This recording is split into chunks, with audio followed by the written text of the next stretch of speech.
Hey y'all, how are you doing? I'm great. Thank you so much for asking. It's me, Kim, and I'm back for another video. Let's talk about why nobody wants to have kids anymore. I have a fun fact. Did you know that most of the countries in the world have a fertility rate below replacement level? That means that there are not enough babies being born every year to replace the people who are dying every year. And that's a bad thing if you listen to the social scientists, because if you can't replace your citizenry, you can't replace the military, you can't replace the workforce, people get old, your country loses power. So that's why right now governments across the world are doing everything that they can to incite women to have more babies. But guess what? It ain't working. It's this idea that we are on the brink of population collapse that's motivated pro-natalists like Elon Musk, the freaking weirdo, to bang the gong about this incessantly. Do y'all remember right after Taylor Swift endorsed Kamala Harris and then Elon Musk was like, "Oh, okay, Taylor, you got it. I'll put a baby in you."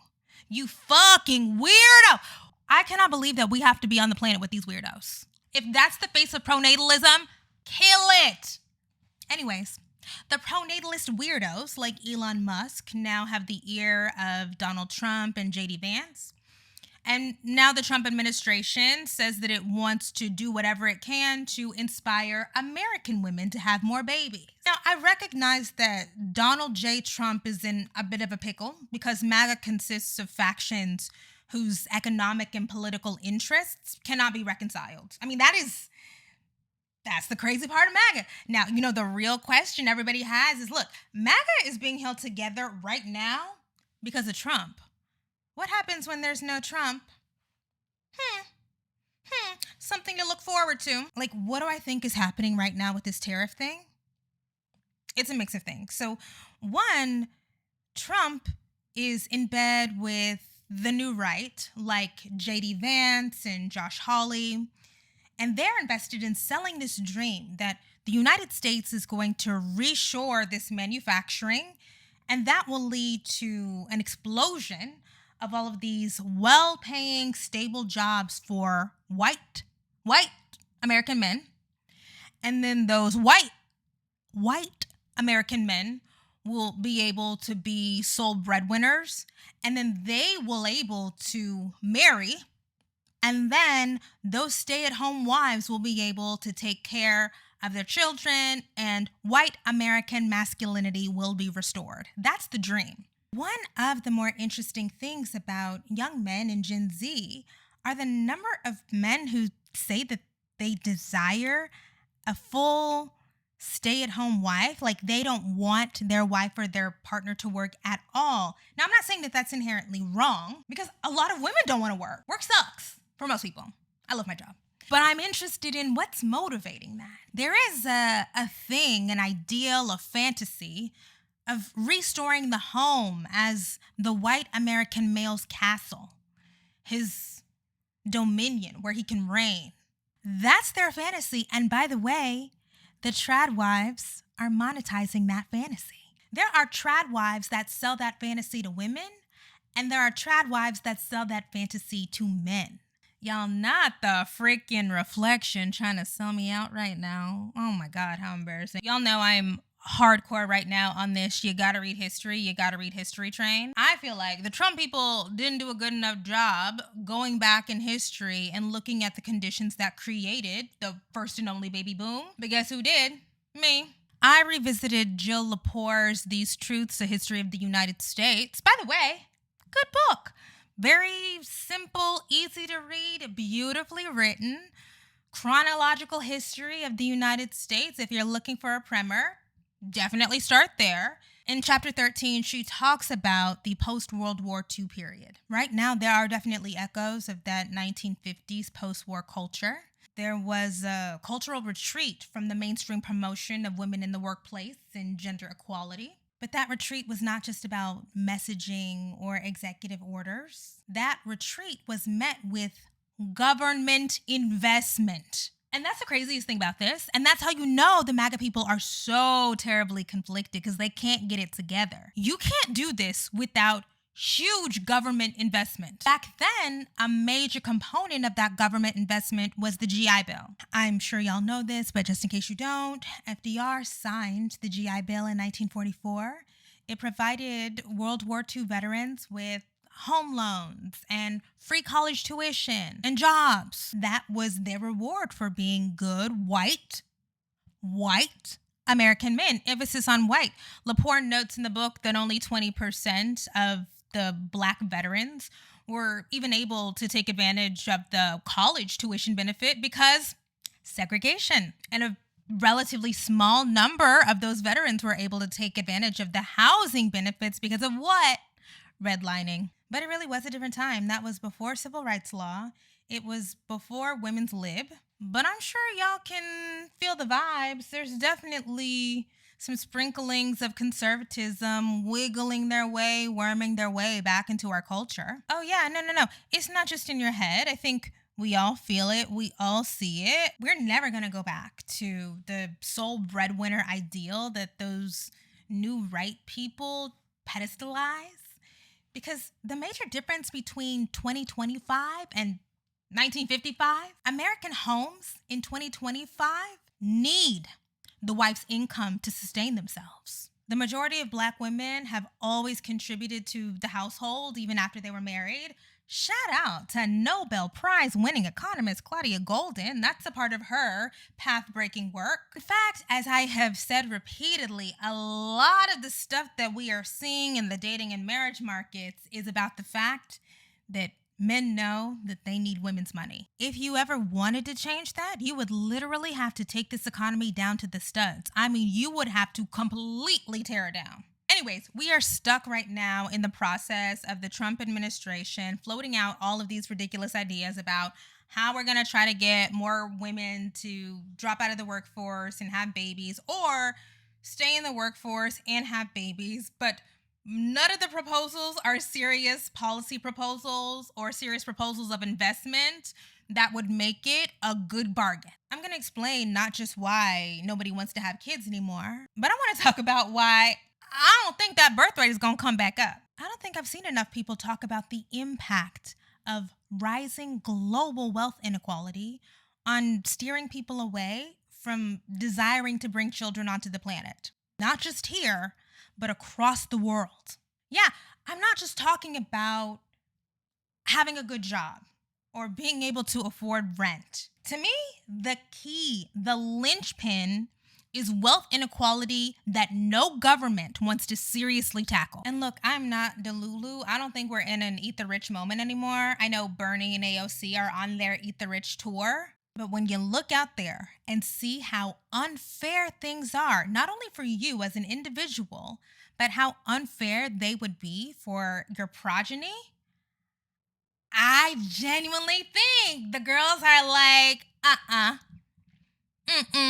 And even if you like an Elon Musk, even if you respect a Jeff Bezos, even if you respect a Sarah Blakely or a Beyonce or whatever, you say to yourself, how the hell can my kids compete with this? Because something I thought about the other day, when I hear somebody talk about their 3 or more kids, or when I see somebody say that they're pregnant with their 3rd baby, I assume they're rich. Now, why is that? Let's get into it. And we're back. Let's get into the article. White House assesses ways to persuade women to have more children. Published by the New York Times, written by Carolyn Kitchener on April 21st, 2025. The first quote is the lead. Quote, "The White House has been hearing out a chorus of ideas in recent weeks for persuading Americans to get married and have more children. An early sign that the Trump administration will embrace a new cultural agenda, pushed by many of its allies on the right to reverse declining birth rates and push conservative family values. One proposal shared with aides would reserve 30% of scholarships for the Fulbright program, the prestigious government-backed international fellowship, for applicants who are married or have children. Another would give a $5,000 cash, quote, baby bonus to every American mother after delivery. A third calls on the government to fund programs that educate women on their menstrual cycles, in part so that they can better understand when they are ovulating and able to conceive." What a crazy start to that. So first of all, immediately 30% of scholarships for the Fulbright program. Quotas? Is the anti-DEI brigade trying to institute quotas? Oh my God, the rank hypocrisy. It's insane. The next thing, $5,000 is nothing. Menstrual cycle, education, girl, stop playing in my face. But let's go back to the conservative values part of this. Now, why would they be invested in promoting, quote, conservative values? Because frankly, that's the only way they're going to be able to get women on board. I mean, it's pretty simple. The money stuff is a huge deterrent, and I'm going to make an argument later on that when I talk about it's the economy, stupid, I'm not just talking about the amount of money that people have. I'm talking about the amount of money that people see flowing all around them that they will never be able to access. It's a different kind of argument, but we'll get into that later, okay? So the money stuff matters, but a big part of what's keeping people from opting in to having kids is raising kids looks horrible. It looks absolutely awful. The other day, I did not search this out. I randomly came across a TikTok.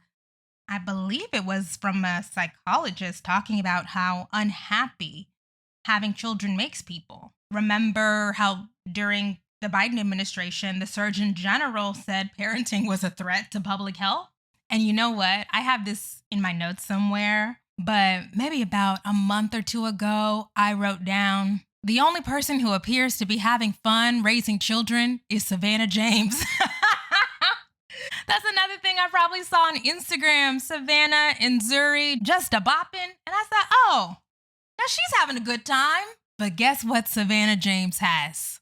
Wealth, unimaginable wealth, free time, shopping money, hobbies, friends, ability to travel, nannies. To me, if you're gonna do it, that's the only way. But then I thought about how that lady has been raising children since she was 18 years old. Oh my God, absolutely horrifying.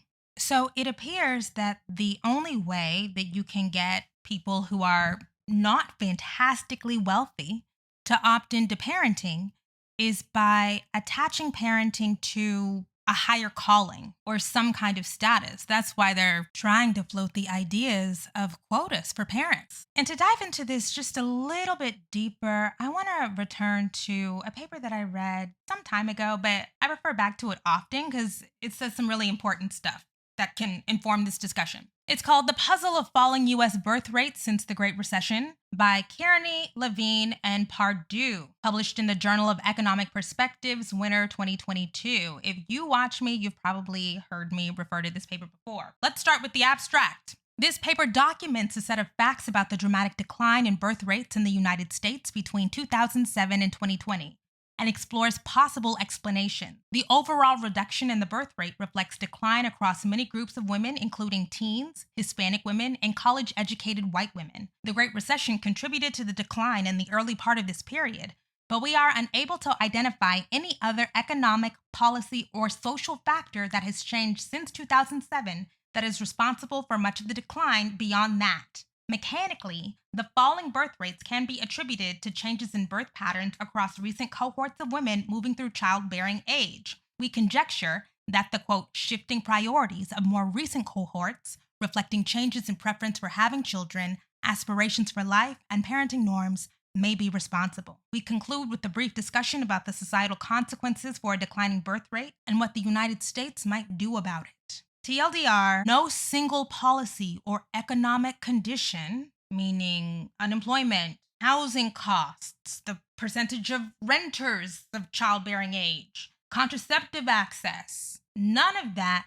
successfully explains the crazy drop in the U.S. birth rate since 2007. Kearney et al. Looked at 2007 to 2020. In that 13-year period, the birth rate dropped 20%. That is crazy! That's crazy. And there's some good stuff in the paper. Shifting priorities among more recent birth cohorts, potentially driven by changes in preferences for having children, aspirations for life, and parenting norms would represent a more universal, harder to quantify factor that may be the key driver of decline in birth rates in the United States. Yeah, They can't put it down. And by the way, they say in the United States and elsewhere because, as we have to mention all the time, this is not just a US-centric thing. In fact, you can find write-ups on what the rest of the world is trying to do to address this offer. I've read so many write-ups about this, particularly from the Wall Street Journal. But the stuff the rest of the world is trying to do ain't working. They're trying to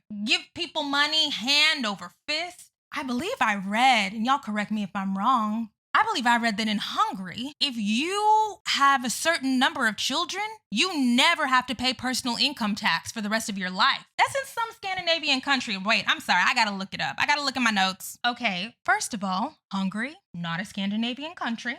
It's located in Central Europe. Secondly, yes, it is true that if you have now 2 children in Hungary, you do not have to pay personal income tax for the rest of your life. Now, it's important to note that the threshold, the cutoff, used to be 4 kids. And that wasn't enough to do it. So now they've lowered the threshold to 2 kids. And it's still not really working. So this is the bind the U.S. finds itself in. Just giving people stuff, just a little this or a little that, is not enough to do it.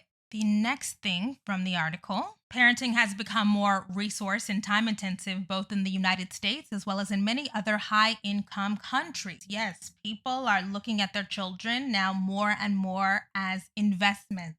Sometimes that can get into treating them like commodities. I talked behind the paywall about an article one of y'all sent me. Shout out to the paywall girlies. That was about how rich people who get IVF now, are opting for girl babies. At least in Silicon Valley, there's an overwhelming preference for girls because they believe that girls will offer them a higher return on investment. Now, is it eugenics?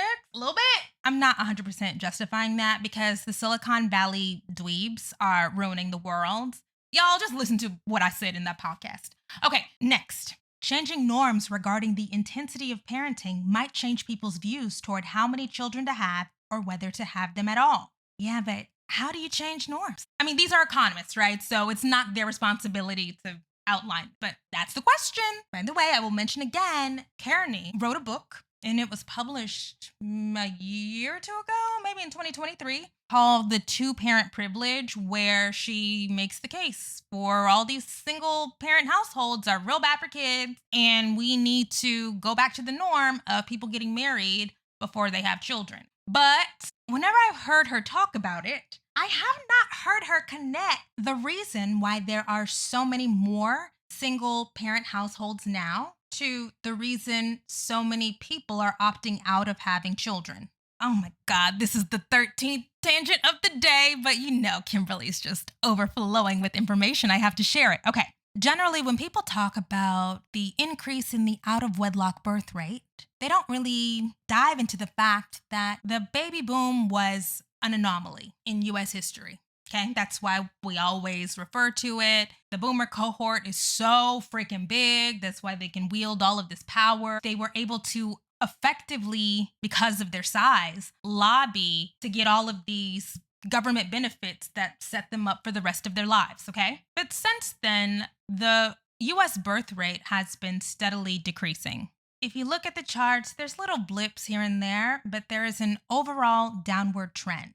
Generally, people are just having way fewer babies than their mothers or than their grandmothers. But overall, the most substantial decline in birth rate has happened among married women. As women have had more access to economic opportunity and economic mobility, married couples have had fewer and fewer kids. Now, this is just an anecdote, but both of my parents have 8 siblings. Huge families. That is so many freaking people. And life wasn't no crystal stair in the segregated South, girl. It wasn't like they were living in luxury. Just big old families, okay? And of course, their parents were married. I guess I shouldn't say of course, but their parents were married. My parents had 2 kids. That's it. The women who were on a certain kind of economic mobility track said, no, we're not doing that. And the women who didn't have that access and opportunity did begin having fewer children, but their birth rate didn't completely collapse the way that the married women's birth rate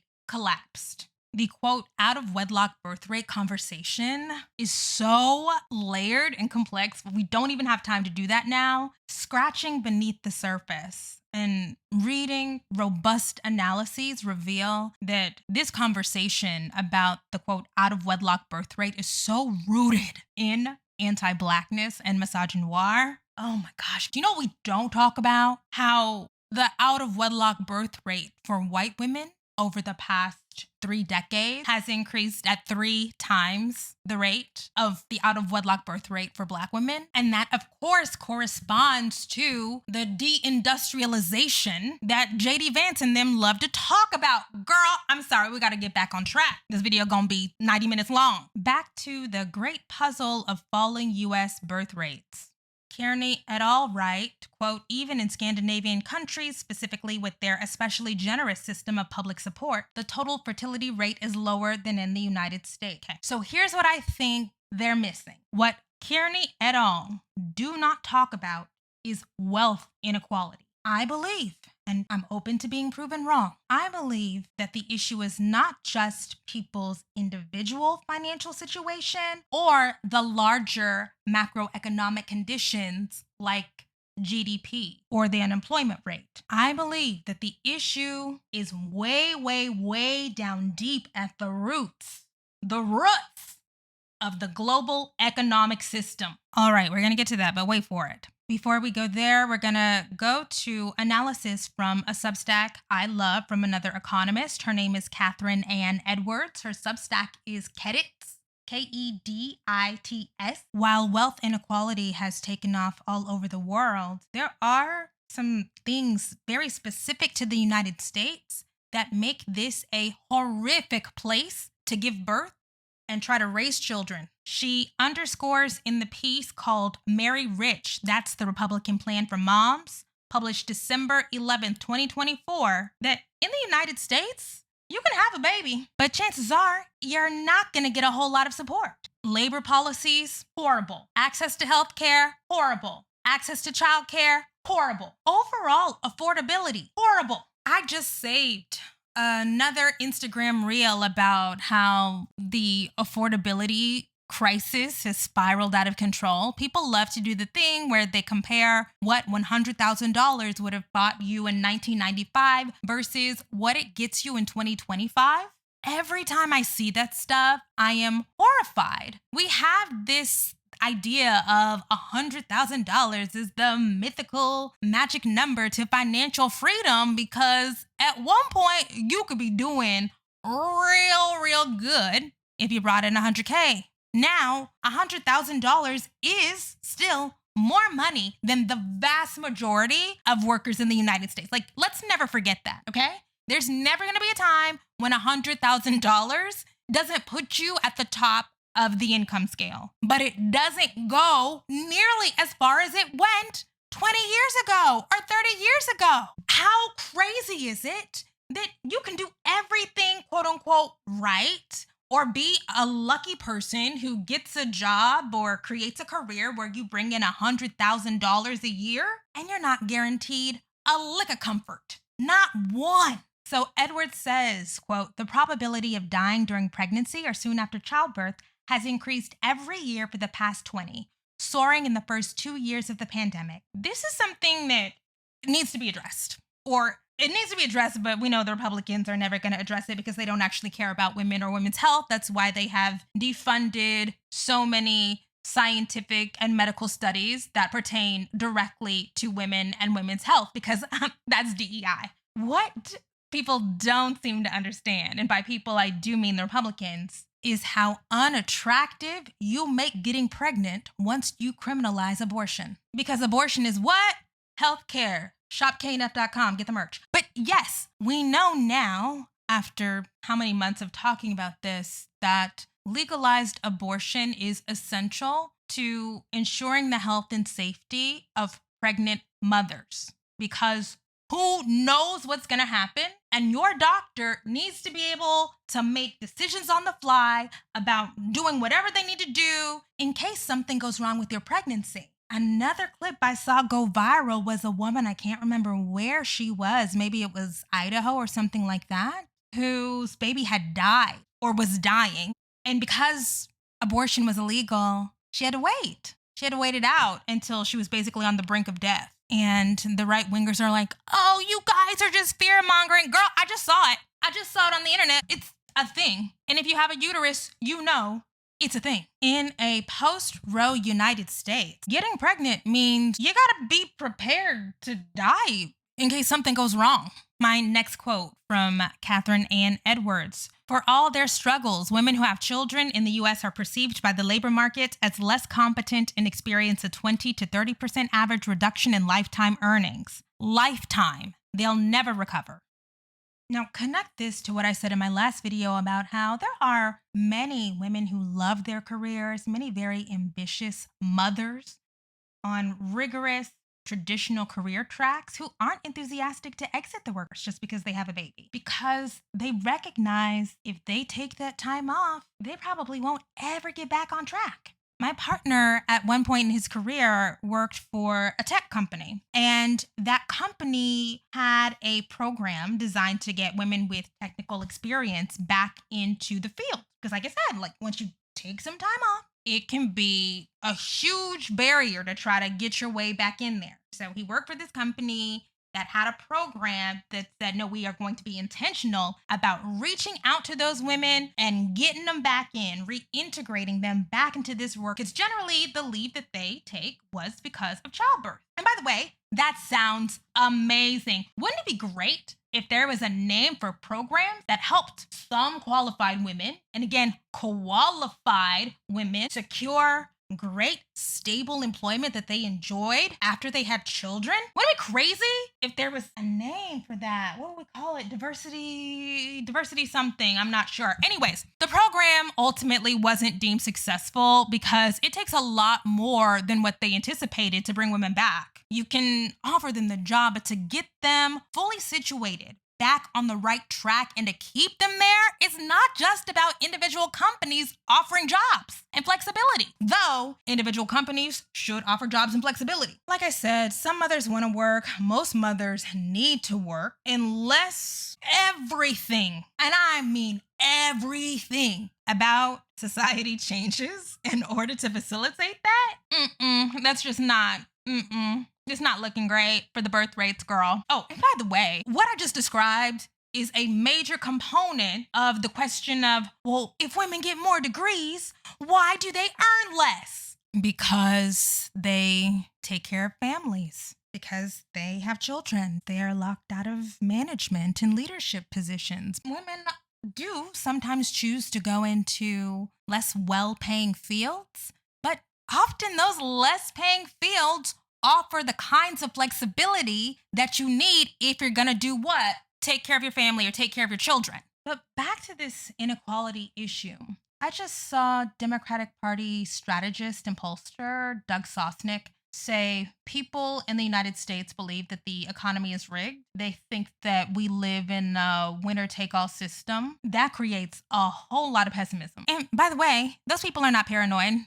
They're not crazy. There's lots of reasons to be pessimistic. Those people might not be able to name it, but what they're feeling is that they are existing in an economy where the rate of return on capital is higher than the growth rate of the economy. Who taught me this? Thomas Piketty, Capital in the 21st Century, a book that was apparently a #1 New York Times bestseller, but I know y'all didn't read it. I know y'all didn't read it because it took me weeks to read. I know y'all didn't read it. Stop playing. Sorry, let's get back on track. The whole point of mentioning Piketty talks about capital flows, like returns on investments, but also inheritance flows, meaning what people get from dead people, what the kids like to call generational wealth, and how when there's an understanding that there's huge inheritance flows in the economy, that affects people's attitudes. Perception is one thing, and the economists love to talk about perception, but it's not just about what you think is happening, it's what is actually happening. People realize that they can work as hard as they can in the present, but that they will never be able to get anywhere near the money, which buys power and influence, of people who are already wealthy. the concentration of wealth since the Great Recession is not a US thing. That is a global thing. And then, now this is just my own little twist on it. I haven't actually read any empirical stuff on this. So we get the concentration of wealth, the explosion in the growth of capital and inheritance flows, but then we also get social media. This is Kim talking, okay? And so not only are you like, okay, wait, the money's not stretching as much as it used to stretch, but then you get on your phone every day and you see what the ridiculously wealthy are doing. You see Savannah and Zuri James hopping and bopping for TikTok on Easter. You see Taylor Swift going here, there, everywhere on her private jet. You see Cardi B showing off her Birkin closet. You see those watch stalker pages where the athletes and the rappers are wearing $500,000 Audemars Piguet watches. And you say, fuck that. Fuck that. The post-World War II baby boom was characterized by optimism. And if you ever listen to somebody I love to cite all the time, Robert Putnam talks about the social cohesion of the 50s and 60s, a feeling like the United States is a group project and we're all in this together and we can all get something out of it. Now, I'm sure I don't have to tell you this, but social cohesion in 2025 is not a thing. People often cite the birth rates of Israel, for example, and wokies, don't get triggered by this, okay? But yes, for an educated post-industrial nation, Israel has very high birth rates, but they also have a very strong sense of identity and social cohesion. There is an idea, and don't be anti-Semitic in these fucking comments.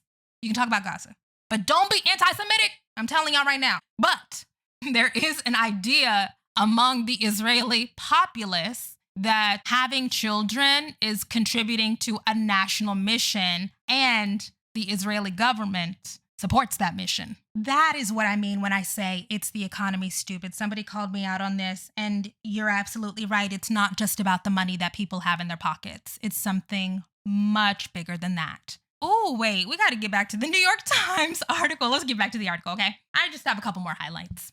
Next highlight, quote, "I just think this administration is inherently pro-natalist," said the activist Simone Collins, referring to the movement to reverse declining birth rates. Ms. Collins, along with her husband, Malcolm Collins, sent the White House several draft executive orders, including one that would bestow a, quote, "National Medal of Motherhood" to mothers with 6 or more children. "Look at the number of kids that major leaders in this administration have," Ms. Collins said, adding, "You didn't hear about kids the same way under Biden." Oh my God. I hate these people. When I saw the name Simone Collins, I said, I know that ain't who I think it is, because these people, Simone and Malcolm Collins, are so annoying. In fact, they're on YouTube. You know what? Simone and Malcolm Collins are the Heidi and Spencer Pratt of pronatalism. Am I the first person to say that? Trademark that. There's no way I'm the first to say that. But that is who they are. Simone and Malcolm Collins, the Heidi and Spencer of pronatalism. If you don't know who Heidi and Spencer are, look it up. Sorry, I'm a millennial. Look it up, girl. Look it up. They are shameless publicity whores. They're weird, right-wing Silicon Valley dweebs.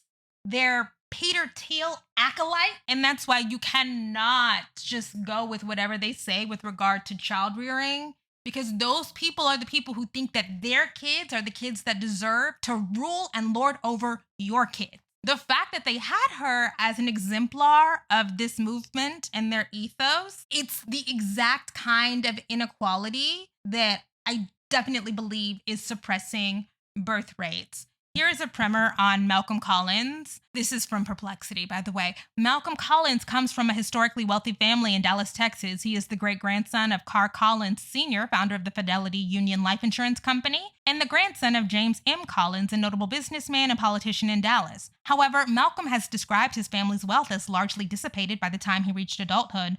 Following his parents' contentious divorce, much of the family fortune was lost. His father reportedly squandered the remaining wealth across multiple marriages, and a significant portion of the family trust was embezzled by a bookkeeper. Now, I know that AI ain't always right, but I am not dedicating any time to doing any real research on that person. Look, with regard to the wealth inequality thing, and this is why I am so committed to this theory, people don't want to put their unborn children into a losing game. You think the game is rigged, you know that the government or governments are not going to do anything to fix it. I think it's pretty reasonable to ask yourself, why would I set my kids up to fail? And as a child-free millennial, there's never been a better time to be child-free in your 30s and up, because it's the norm. So millennials are just living it up, bopping. I mean, there's still kind of a sadness and people are grieving and all of that. But between the grief, people are living it up, living their best child-free lives. I've said before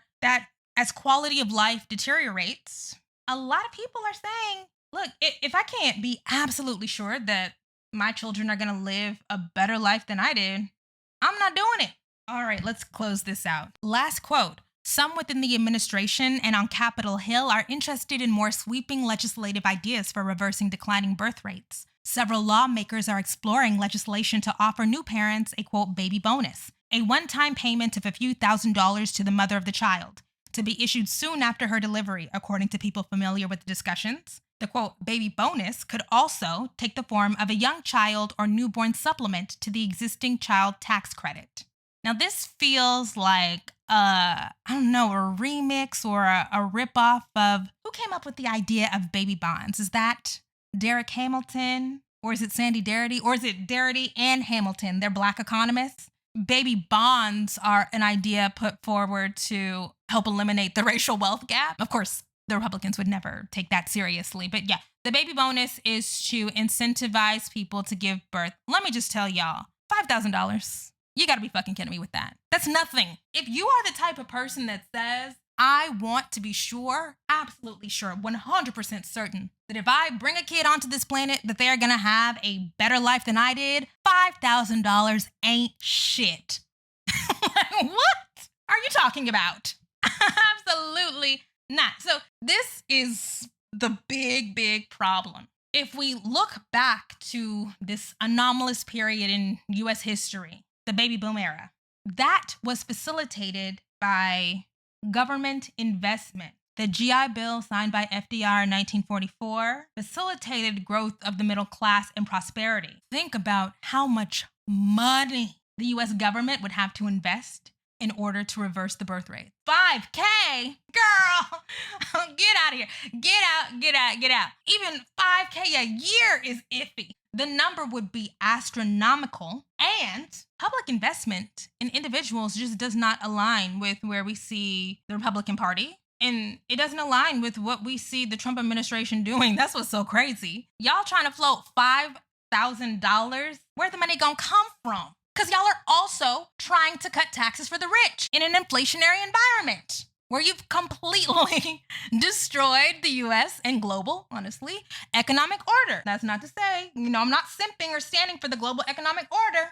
But if you're gonna collapse it, what you gonna do? The Trump administration does not believe in investment. That's why they're canceling all of the industrial policy from the Biden administration. That industrial policy was about domestic investment. In fact, if you want to be worried about something, worry about how the Trump administration is doing everything that it can to make sure that the U.S. economy stagnates. And what's that going to do for birth rates? How is that going to affect birth rates, Donald Trump, since you're so fucking smart and you got your degree and you know every damn thing?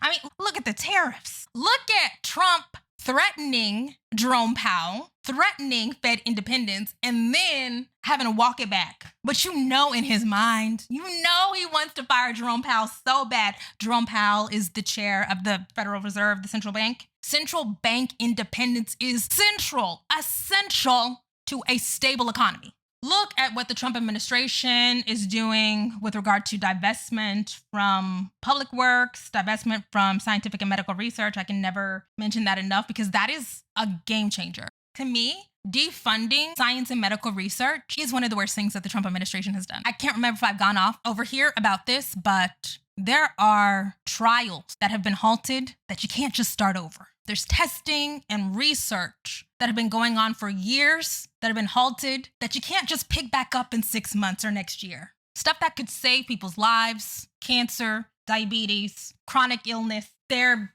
slashing parts of the government responsible for bringing the innovations that have already been underway to the public. This is not a growth situation that we're in right now, okay? So we're in a situation where the inequality situation, horrific, dire, frustrating, dispiriting, demoralizing, and the growth situation, horrific, dispiriting, awful, depressing, and that's why people don't want to have kids. In conclusion, that's why those birth rates ain't coming back up. Anyways, that's all I have for today. Thank you guys so much for watching. I will talk to y'all next time.